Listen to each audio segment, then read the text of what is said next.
Facundo, 66 ans. Il s'est brûlé dans mon atelier il y a 2 semaines, sans priorité. Mon assistante a essayé de l'arrêter, mais il a insisté pour continuer malgré la douleur. Je dois voir la docteure maintenant, c'est urgent. Quand il est entré dans mon bureau, il avait les lèvres bleues et les yeux exorbités, visiblement désespéré. Il s'est assis et m'a dit « Docteur, j'ai commis une erreur terrible et je ne sais pas quoi faire. » J'avais pris 6 mois de tamsulosine. Les effets secondaires me faisaient mal. J'avais faim tout le temps. J'avais une éjaculation rétrograde ou rare. Et cette faim constante me rendait irritable. Il y a 1 semaine, dans un élan de frustration, j'ai simplement arrêté de la prendre. Je n'ai consulté personne. J'ai juste laissé tomber. Les 2 premiers jours, je me sentais bien, même mieux, sans cette faim obsédante. J'ai pensé que j'avais pris la bonne décision. Mais le 3e jour, l'enfer a commencé. Je ne peux plus uriner normalement. Le jet est si faible qu'il n'arrive presque pas à sortir.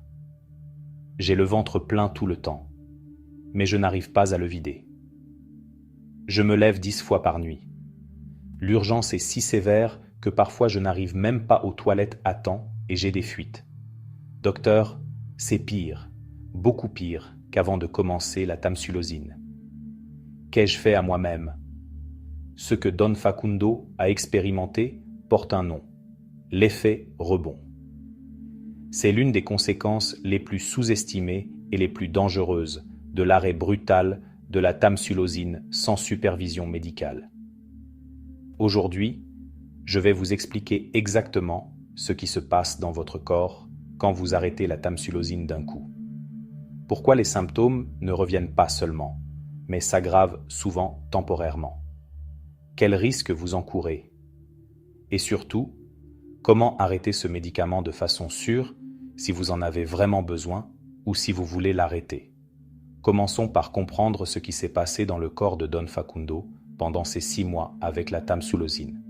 Le médicament bloquait constamment les récepteurs alpha-1A dans les muscles de la prostate et du col vésical, les maintenant relâchés. Le corps s'est habitué à cet état. Les résistances urinaires se sont adaptées. La vessie a appris à fonctionner avec moins de résistance au flux. Tout le système urinaire a établi un nouvel équilibre basé sur la présence continue du médicament. Quand Don Facundo a arrêté la tamsulosine brutalement, plusieurs processus se sont déclenchés simultanément. D'abord, les niveaux du médicament dans le sang ont commencé à baisser. La tamsulosine a une demi-vie d'environ 10 à 15 heures, ce qui signifie que chaque 10 à 15 heures, la quantité dans le corps se réduit de moitié. Après 2 ou 3 jours, il restait très peu de médicaments dans son système. Les récepteurs alpha-1A, bloqués pendant 6 mois, se sont soudainement libérés. Voici le problème.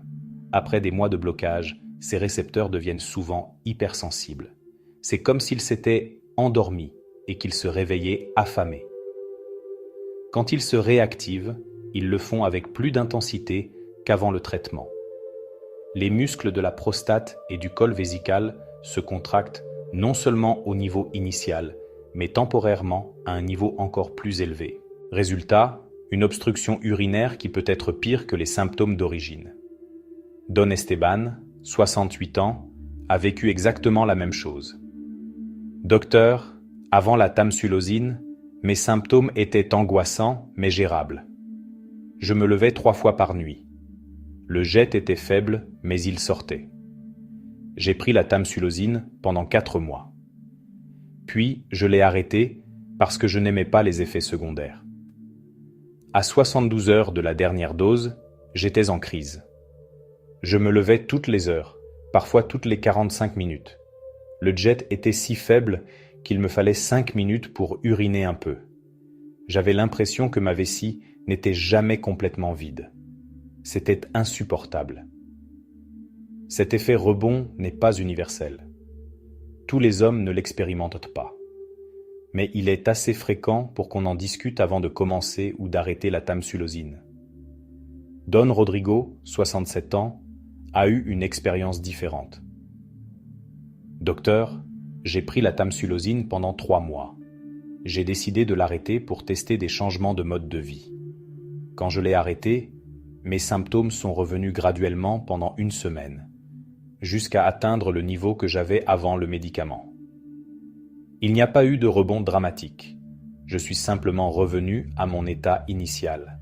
C'était gérable. Qu'est-ce qui détermine si vous allez vivre un rebond sévère ou simplement un retour aux symptômes d'origine? Plusieurs facteurs. Facteur 1. Durée du traitement. Plus vous prenez la tamsulosine longtemps, plus votre corps s'adapte et plus le risque de rebond est élevé à l'arrêt. Don Heriberto, 70 ans, l'a prise pendant 2 ans. Docteur, quand je l'ai arrêté, le rebond a été brutal. 3 jours plus tard, j'étais aux urgences avec une rétention urinaire aiguë. Je n'arrivais plus du tout à uriner. On m'a posé une sonde. C'était traumatique. Facteur 2, la dose. Les doses plus élevées, typiquement 0,4 mg, sont associées à un rebond plus sévère que les doses plus basses. Don Cristobal, 65 ans, était à 0,2 mg. Docteur, quand je l'ai arrêté, le rebond a été modéré. Inconfortable, mais pas une crise. J'ai pu le gérer pendant 2 semaines jusqu'à ce que mon corps se réajuste. Facteur 3. La sévérité des symptômes originaux. Si vous aviez une obstruction prostatique sévère avant la tamsulosine, le rebond sera probablement plus intense. Don Mauricio, 69 ans, avait une prostate très volumineuse. Docteur, mes symptômes avant la tamsulosine étaient déjà sévères. Quand j'ai arrêté brutalement, le rebond m'a amené à un état d'urgence. Je ne pouvais plus fonctionner du tout. Risque numéro 1, rétention urinaire aiguë. C'est quand vous ne pouvez plus uriner du tout, malgré une vessie pleine et douloureuse. C'est une urgence médicale qui nécessite une cathétérisation immédiate. Don Leopoldo, 72 ans, l'a vécu. Docteur, le 4e jour après avoir arrêté la tamsulosine, je me suis réveillé à 4 heures du matin avec la vessie si pleine qu'elle me faisait mal. J'ai essayé pendant 20 minutes aux toilettes. Rien. La douleur était insupportable. Ma femme m'a emmené aux urgences. On m'a posé une sonde et on a évacué presque 800 ml d'urine. Le soulagement a été instantané, mais l'expérience a été terrifiante. Risque numéro 2, infection urinaire. Quand la vessie ne se vide pas complètement, l'urine résiduelle devient un milieu pour les bactéries. Don Placido, 68 ans, a développé une infection 3 jours après l'arrêt. Docteur, en plus de ne pas pouvoir bien uriner, j'ai commencé à avoir une fièvre terrible, des frissons. C'était une infection urinaire sévère due à la vidange incomplète de ma vessie. Risque numéro 3. Atteinte vésicale par distension. Quand la vessie se remplit au-delà de sa capacité normale de façon répétée sans pouvoir se vider, les parois vésicales peuvent être endommagées. Don Gilberto, 70 ans, en a souffert. Docteur, après 2 semaines de rétention partielle sévère suite à l'arrêt de la tamsulosine, ma vessie a été abîmée. Maintenant, même avec un traitement, elle ne se contracte plus aussi bien qu'avant. Ça aurait pu être évité avec un arrêt progressif.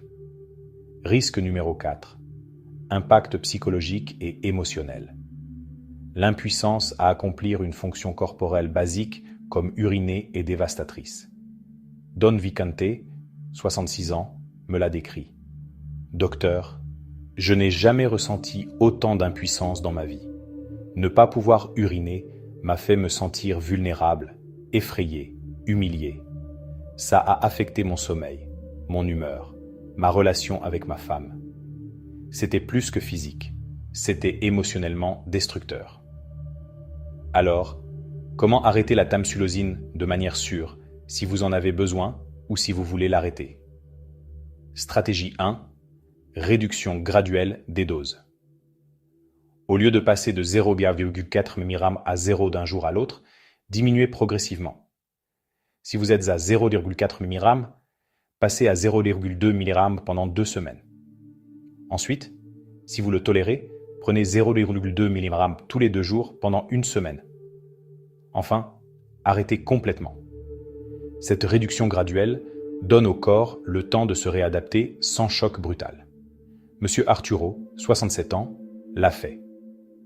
Docteur, j'ai suivi votre plan de réduction graduelle. J'ai baissé de 0,4 mg à 0,2 mg. Les symptômes se sont aggravés un peu, mais pas dramatiquement. Après 2 semaines à 0,2 mg, j'ai pris 0,2 liline tous les 2 jours. 1 semaine plus tard, arrêt complet. Les symptômes sont revenus graduellement au niveau d'origine, mais sans crise ni urgence. C'était gérable. Stratégie 2. Changer agressivement le mode de vie avant et pendant l'arrêt. Limitez les liquides après 18 heures, éliminez la caféine et l'alcool, pratiquez la miction en double vidange, faites des exercices de Kegel, maintenez un poids sain. Don Benito, 64 ans, s'y est préparé. Docteur, 2 mois avant d'arrêter la tamsulosine, j'ai appliqué tous vos conseils. Perte de 8 kg, plus de café, exercice de Kegel quotidien. Quand j'ai arrêté, la transition a été beaucoup plus douce, car mon corps était déjà en meilleures conditions. Stratégie 3. Choisir le bon moment. N'arrêtez pas pendant des périodes stressantes, des voyages longs ou des saisons où vos symptômes sont historiquement pires. Don Casimiro, 69 ans, a planifié. Docteur, je savais que mes symptômes étaient toujours pires en hiver. J'ai attendu le printemps, quand ils étaient historiquement plus légers. Ça m'a donné un avantage. Stratégie 4. Avoir un plan de soutien. Avant d'arrêter, discutez avec votre médecin de ce qu'il faut faire en cas de rebond sévère. Reprendre le médicament? Aller aux urgences? Quels sont les signes d'alerte? Don Esteban avait un plan clair. Docteur, vous m'avez donné des instructions précises. Si je ne pouvais pas uriner plus de 6 heures, ou si la douleur vésicale était intense, je devais reprendre la tamsulosine immédiatement et vous appeler. Cette chaîne de sécurité m'a apporté une grande tranquillité. Stratégie 5. Surveillance post-arrêt. Pendant les 2 premières semaines après la dernière dose, surveillez attentivement, notez le nombre de mictions, la force du jet, si la vessie se vide bien, le nombre de levées nocturnes. Ces informations sont cruciales pour savoir si l'arrêt est toléré ou si une intervention est nécessaire. Il y a des cas où l'arrêt est incontournable car les effets secondaires sont trop dangereux. Don Zacharias, 76 ans, a fait 3 chutes en 2 mois. Docteur, après la 3e chute, vous m'avez dit qu'il fallait arrêter la tamsulosine immédiatement à cause du risque de fracture trop élevé. On a dû l'arrêter rapidement, mais sous surveillance médicale étroite. Les premiers jours ont été difficiles, mais c'était nécessaire.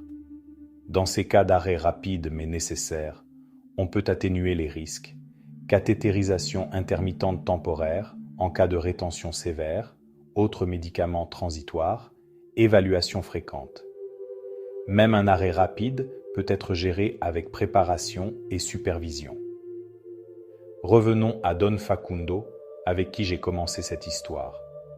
Quand il est arrivé en crise à l'hôpital, nous avons d'abord repris la tamsulosine immédiatement. Je lui ai donné une dose sur place. En 24 heures, ses symptômes se sont beaucoup améliorés. En 3 jours, il était revenu au niveau de contrôle d'avant l'arrêt. Ensuite, nous avons ajusté la dose pour minimiser les effets secondaires qui l'avaient poussé à arrêter impulsivement. Passage de 0,4 mg à 0,2 mg. Les effets secondaires ont nettement diminué. Puis, nous avons mis en place des changements massifs de mode de vie pendant 3 mois. Enfin, sous ma supervision étroite, nous avons fait une réduction graduelle correcte. Aujourd'hui, Don Facundo gère ses symptômes principalement par le mode de vie, en utilisant la tamsulosine seulement de temps en temps quand les symptômes s'aggravent. Docteur, j'ai appris ma leçon de la manière dure. Je n'arrêterai plus jamais un médicament impulsivement sans consulter. Cette semaine d'enfer aurait pu être évitée avec de la communication et une bonne planification. Je suis la docteure Isabelle Martinez, urologue avec plus de 20 ans d'expérience. Si vous avez arrêté la tamsulosine brutalement et que vous vivez un rebond sévère, ne souffrez pas en silence. Contactez votre médecin immédiatement. Il peut être nécessaire de reprendre le médicament temporairement. Et si vous envisagez d'arrêter la tamsulosine, ne le faites pas seul. Planifiez-le. Faites-le progressivement, sous supervision, avec des stratégies d'atténuation. Votre prostate mérite du respect et votre corps mérite des transitions prudentes, pas des chocs brutaux.